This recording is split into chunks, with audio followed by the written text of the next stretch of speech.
Do I have everybody's attention now? My name is Spectre and welcome to my show. But before we jump right into it, I just wanted to say Happy Valentine's Day, everybody. I hope you enjoy it. It's one of those days where you're supposed to stay with the person you love and you empty your wallet. You see, Valentine's Day is one of those kinds of holidays. It's a consumerist's holiday where it's socially acceptable to go along with the crowd and purchase gifts. You know, your standards, your chocolates and roses. But everyone expects that. So, on top of that, sometimes Valentine's Day is a excellent opportunity to do a little bit of one-upsmanship.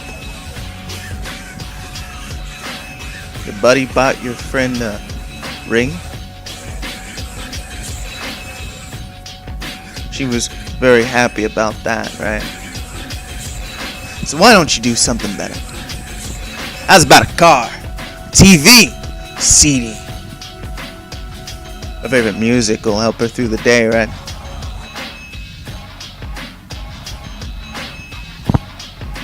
Valentine's Day.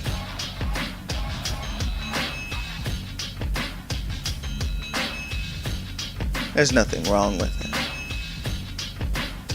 I want you to be sure that I have nothing against this day. I have no personal vendetta against giving your lover something that she deserves. But you have to think about it. You have to consider the repetition.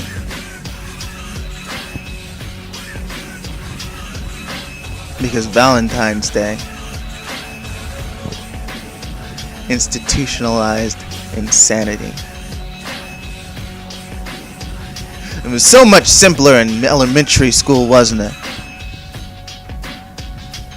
Your parents would buy a pack of cards and you'd write the names of everybody in your class, and everybody would get something. Candy and treats. Handed out around the classroom without any hesitance.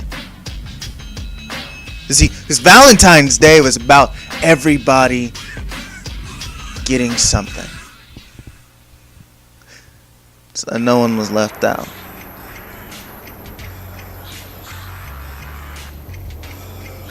Well, at least until high school. Then Valentine's Day became something else entirely. It was it started to form the crucible of what it is now.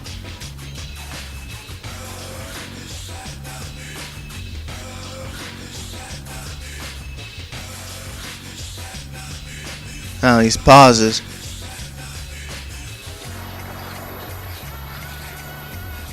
they're important. It means I'm thinking.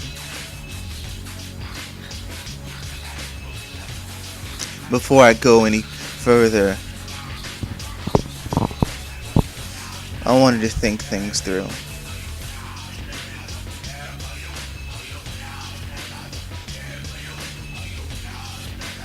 When you consider Valentine's Day as a holiday, what is the first thing that comes to mind?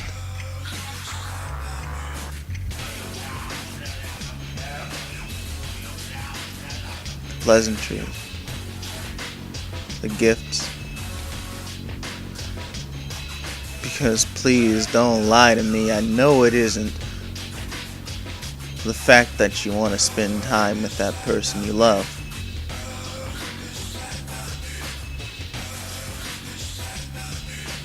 Let's be honest with ourselves. When something becomes obligation, it's no longer fun. You don't immediately think towards doing something kind for someone else. You loathe it.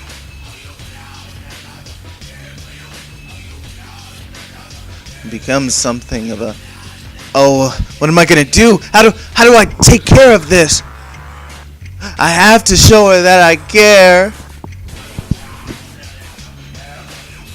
And it becomes a lot less of a, I just want to do something nice for her, you know? Because when something is obligated,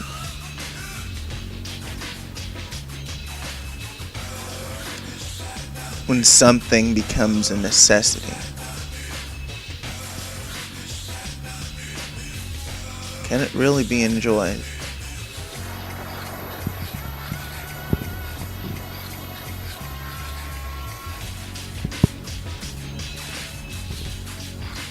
Now, you'll have to forgive me. Love isn't a strong suit of mine.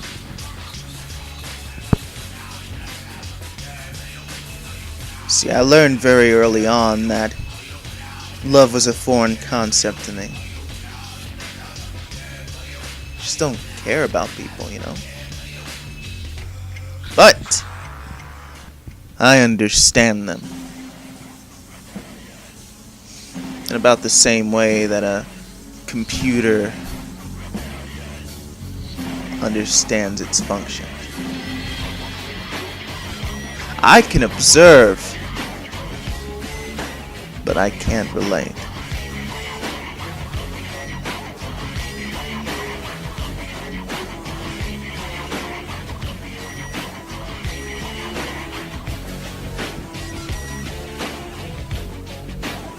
Now, that may be bothersome to most people, but to me,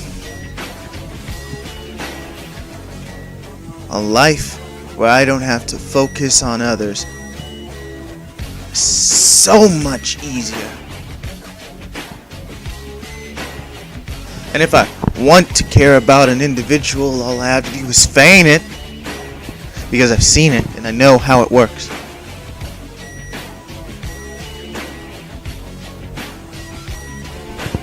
Screw Valentine's Day gifts, right? May be difficult for you to figure out exactly what that loved one wants, but for me, I see the patterns and I adhere to them. And that's how I succeed.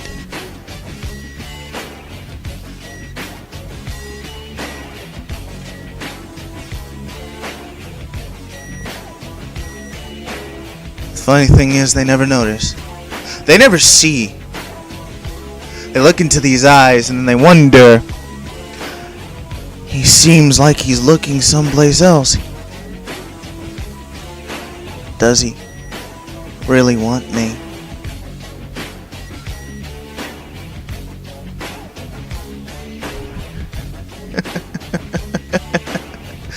Status symbols, man. You gotta keep your priorities in line. To understand that all women truly want is a little bit of excitement in their lives.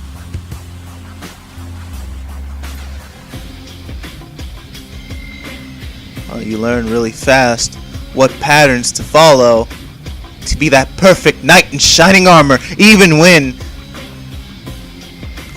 that armor is opaque.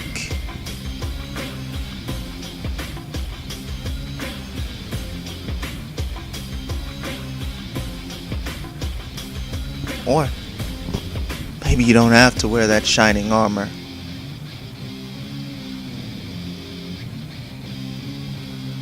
A black knight is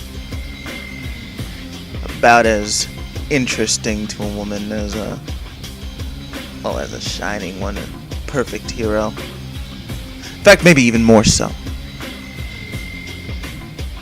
There's something about mystery that draws a person in and keeps them hooked.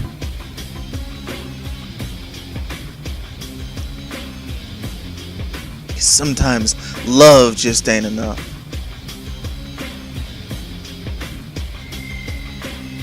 Sometimes you need just that much more.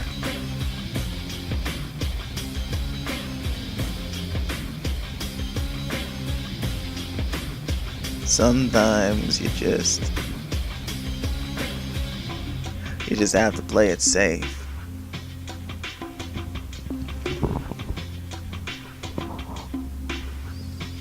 Let me tell you a story about a girl I used to know. She was lovely. Maybe a little bit dense, maybe a little bit sensitive.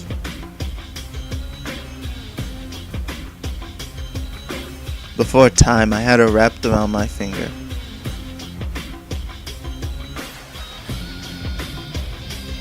You dialed down the love and compassion and caring, and you tune her out.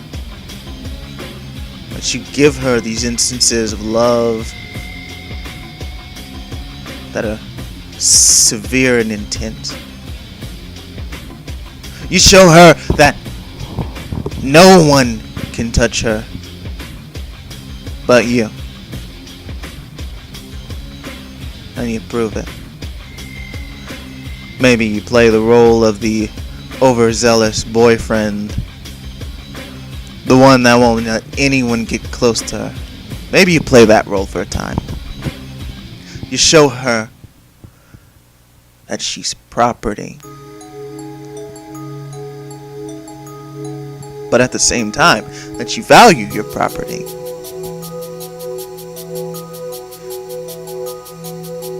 You never let someone touch your stuff and get away with it. I'm sure you've fantasized about all the instances that a burglar could break into your home and steal things, steal valuables, and how you protect and defend them. I'm sure you've mused over this before. Y'all have. You don't have to worry about that.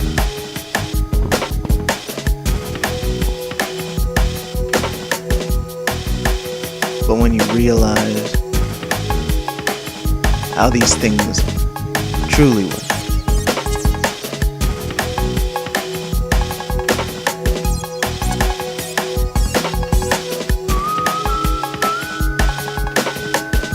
that's how you figure out the logistics behind it.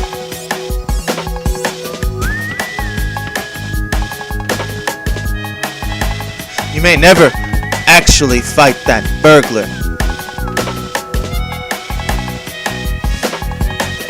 but you can sucker punch a guy who's giving your girlfriend looks.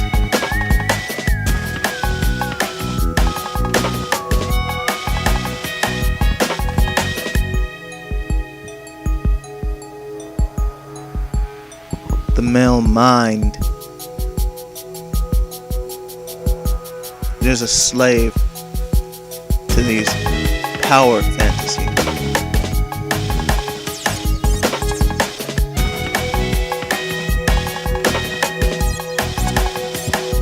We value the lie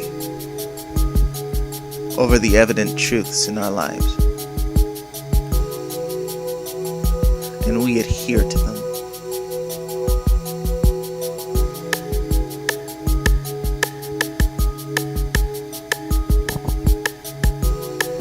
But spoiler alert, you can only lie to yourself for so long.